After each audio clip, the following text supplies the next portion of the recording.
Yo, assalamualaikum warahmatullahi wabarakatuh, teman-teman. Wah, rame ya.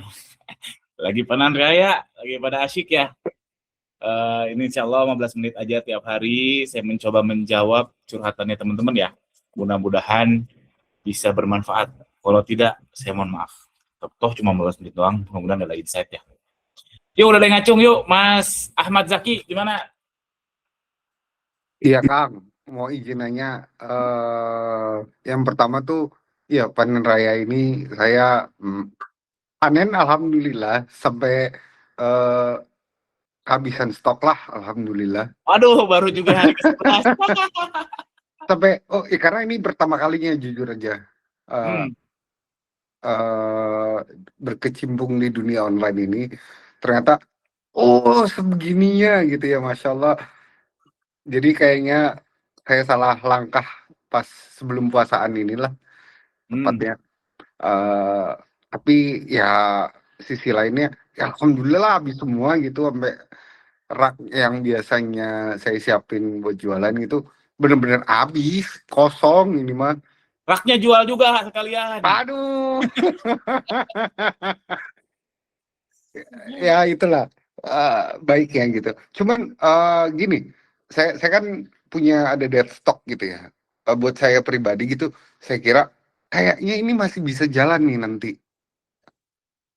Hmm, Pas-pas apa namanya, rame-ramenya inilah, kan kalau lebaran itu kayak fashion juga harusnya naik ya, nggak hmm. cuman bagian dari ya yang biasanya saya jalanin kan mukena. Nah, tapi iklannya sudah lama saya stop Kang. Wih, nggak pakai iklan. Hah? Nggak pakai iklan. Bukan, udah lama saya stop karena ya boncos.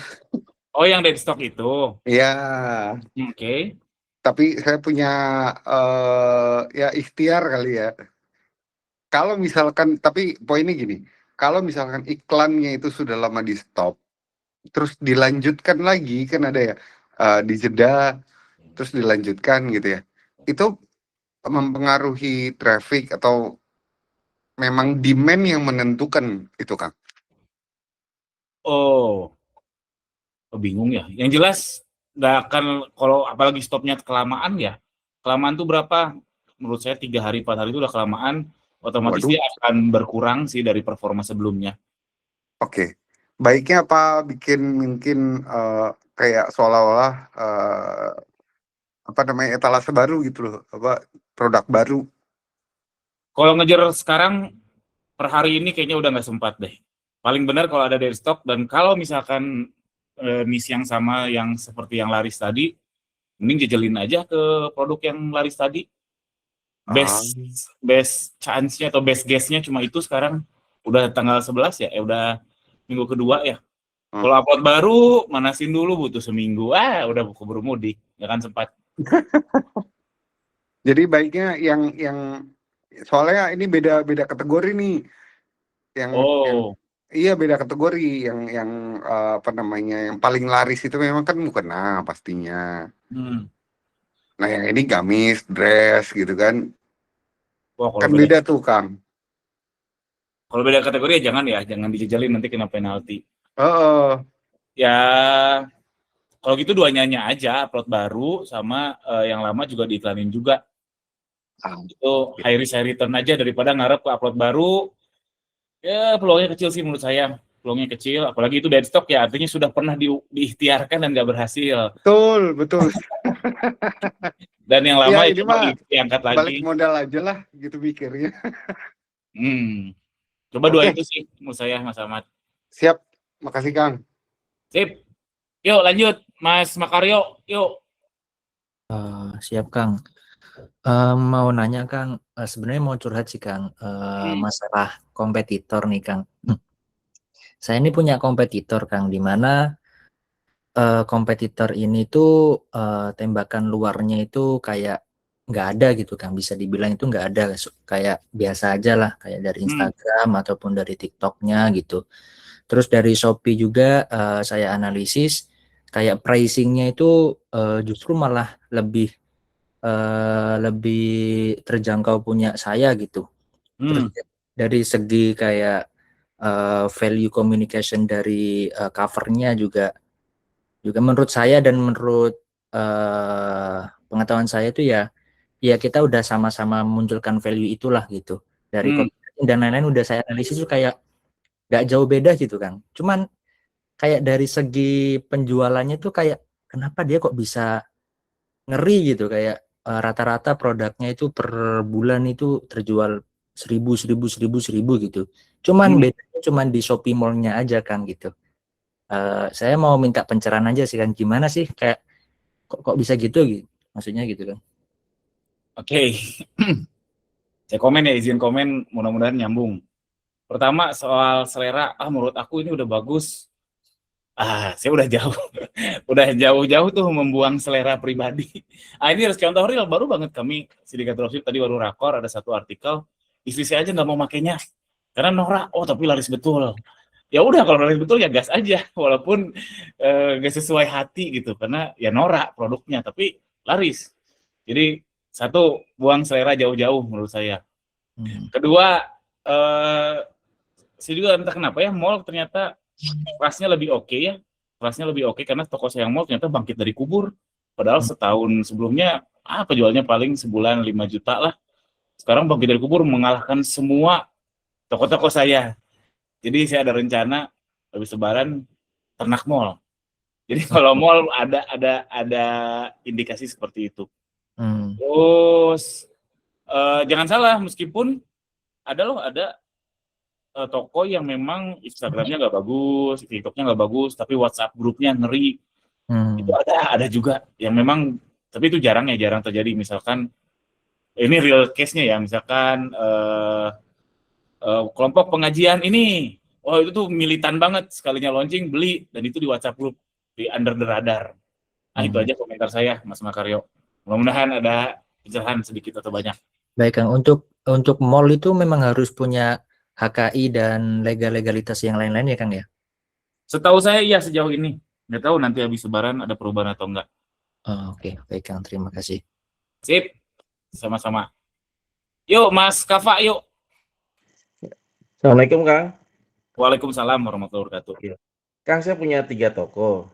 Nah, 2 toko itu dia alhamdulillah nih Kang. Nah, 1 toko ini toko lama. Cuma kok pas lagi semenjak saya rubah-rubah iklan itu, saya jadi kayak naruh iklan lagi boncos, udah pakai promo-promo Shopee juga boncos. Itu gimana Kang biar naikin lagi ya? Bingung. Diulang. Ya boncos mah keseharian kita lah, pasti pernah boncos. Iya, jadi dulunya tuh tokonya tuh gacor tuh Kang, maksudnya. Dulu gacor, oke. Ya, terus kan iklan saya rubah-rubah tuh Kang tuh. Nah, ternyata pas kesini tuh malah jadi boncos Kang. Jadi ya banyakan kita ngeluarin iklan dibandingin yang kita dapat gitu loh Kang. Nah, itu solusinya bagaimana Kang? Biar ini naik lagi gitu tokonya. Ya naikin ROAS-nya aja kalau gitu mah. Tapi volume akan berkurang pasti. Oh. Iya. Oke. Ya kan solusi biar gak boncos kan. Tapi volume akan berkurang. Yang repot tuh kita semua pengennya volume sama tapi nggak boncos. Nah, itu strategi saya cuma satu, follow the trend itu aja. Teknik-teknik lain saya boleh bilang kansnya 50% lah. Tapi kalau follow the trend kayak kemarin yang Indomie, saya juga jual santai. Supaya dia nggak sanggup. Karena memang trennya ketilap sama lebaran, nggak boncos tuh auto juga. Itu Mas Kafa. Oke, siap. Oke, nun Kang, makasih. Siap, sama-sama. Yuk, Mas Ahmad Zaki lagi terakhir yuk, gimana? Iya, tadi soal misalkan ini iklannya udah jalan, sebenarnya saya yakin peminatnya banyak, cuman takut di stok sih sejujurnya.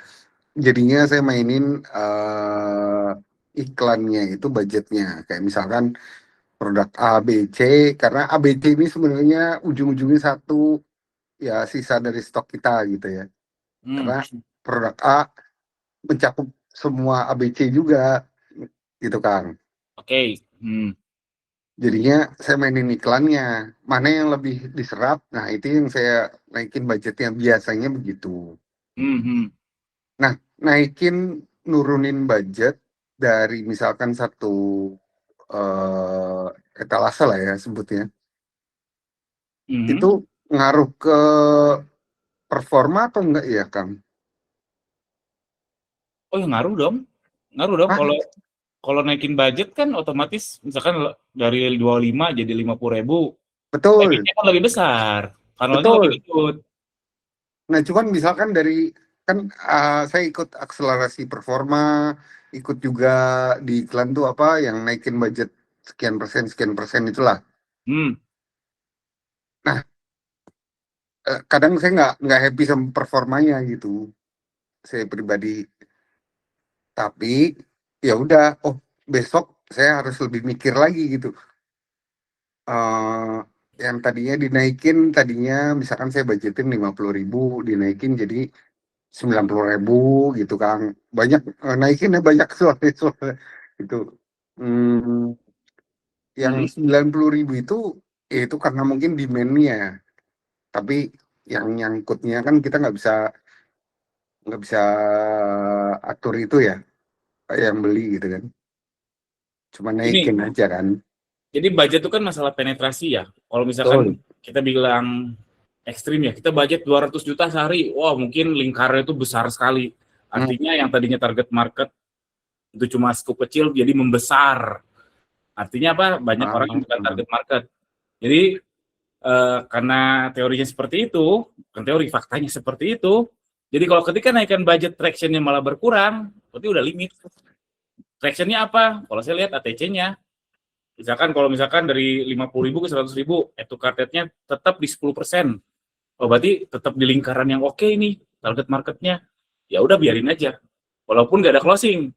Karena kan traction-nya, funnel-nya digendutin dulu. Tapi targeting kok. Tapi kalau ternyata dari 50 ke 100, jadi turun add to cart rate-nya jadi katakanlah 10% jadi 5%, artinya sudah menargetkan orang yang di luar target market.